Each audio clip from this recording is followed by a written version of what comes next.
Lawyers for Donald Trump are asking the court to grant a mistrial in the battery and defamation lawsuit against him. E. Jean Carroll alleges that Donald Trump raped her in the 1990s in a New York City department store, then called her a liar when she went public. Now his lawyers want a mistrial, attacking the court, saying the rulings have been unfair and prejudicial. The motion comes as Carroll is set to take the witness stand again this morning. She sparred last week with Trump's attorneys, who tried to argue that she made up claims to promote her book sales. The former president, meanwhile, has continued to trash the trial on social media, leading the judge to admonish him, saying that he could, quote, be tampering with a new source of potential liability. Let's bring in right now criminal defense attorney and former Watergate prosecutor John Sale, and also former U.S. attorney and MSNBC legal analyst Joyce Vance. Thank you both for being with us again. So, John, this is what I don't understand. And again, I don't understand this just from back when I was just a simple country lawyer. You got Donald Trump trashing the Manhattan DA in that case, trashing the judge, going after the judge's children. In this case, you have Donald Trump once again using social media to attack the judge, to attack the case. Where I come from, and maybe this just happens in Northwest Florida, you don't trash the judge. You don't trash the trials. You don't question the integrity of the court.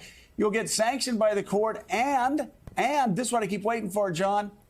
The court will issue a gag order. Why won't any of these courts do this? Good morning, Joe.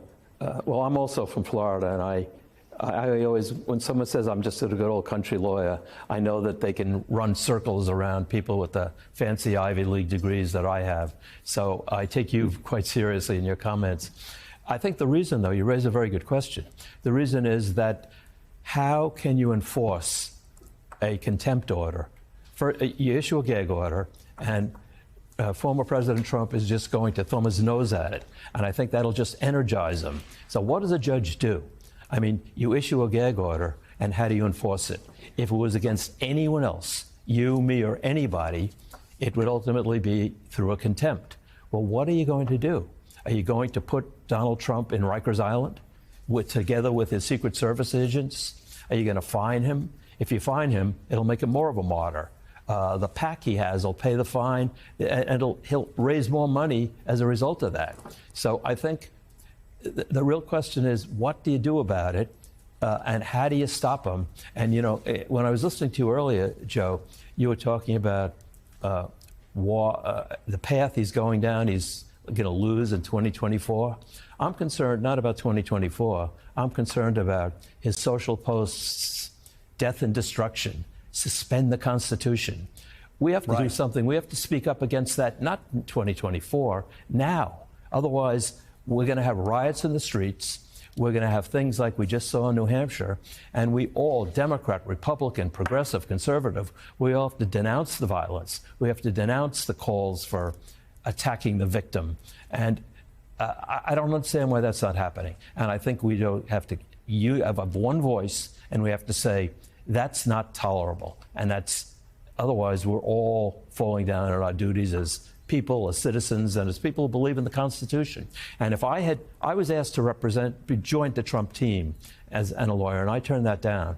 But the very Constitution that he called to suspend, I would have fought as vigorously as I could to use that Constitution to protect him and to remind people he's presumed innocent. And that's the Constitution he's trashing.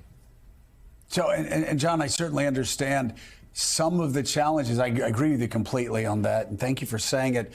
I understand some of the problems a judge is going to have enforcing the contempt order. Do you really send a president to Rikers Island? So let's remove Donald Trump from this fact pattern, and let's just say it was one of your clients, any one of your clients throughout your entire career. If any one of your clients throughout your entire career continued trashing the judge, continued trashing the judge's family, made them targets, in any other case, what would the judge do? The judge would call him in, would admonish him, would issue a gag order, would issue a rule to so cause to hold him in contempt, and if he violated it, he would throw us behind right in prison. But no one's above the law, and my experience in Watergate, and I can genuinely say I've lived through that to prove that.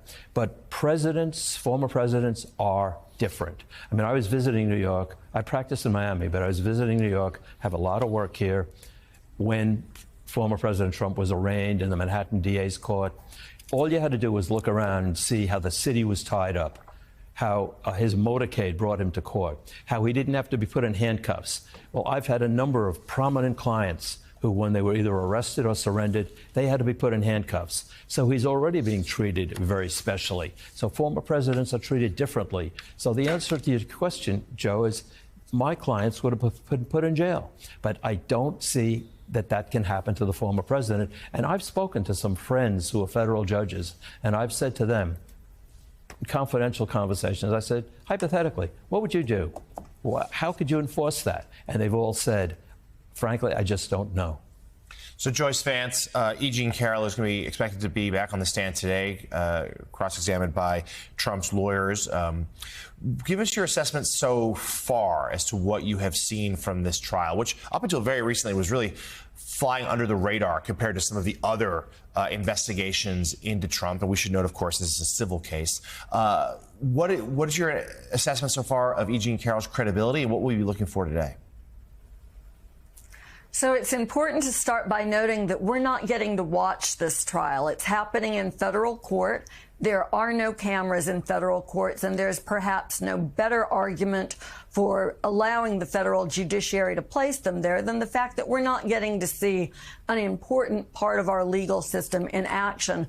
But that aside, we're benefiting from the reporters who are sitting in the courtroom and going almost line by line through this testimony. And that's how the picture that we're getting emerges about Carroll's testimony.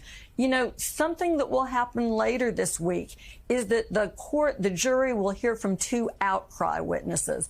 Outcry witnesses are people that the victim of a sexual assault goes to close in time to when the assault occurred and tells them the story. And the expectation is that these two witnesses, longtime friends of Carroll's, will say that she told them the same story when these events occurred that the jury is hearing today. So the fact that she has been a compelling witness on the witness stand, she has broken down. It has been emotional for her in some regards, but at the same time, she has not given any ground to Trump's lawyer, Joe Tacopino. And this is not a criminal trial. This is not a rape trial. That's worth saying again, because it means that the standard that the jury will use to decide this case will be different than the proof beyond a reasonable doubt standard that's used in a criminal trial. This jury only has to find by a preponderance of the evidence that it's more likely than not that Carroll is telling the truth.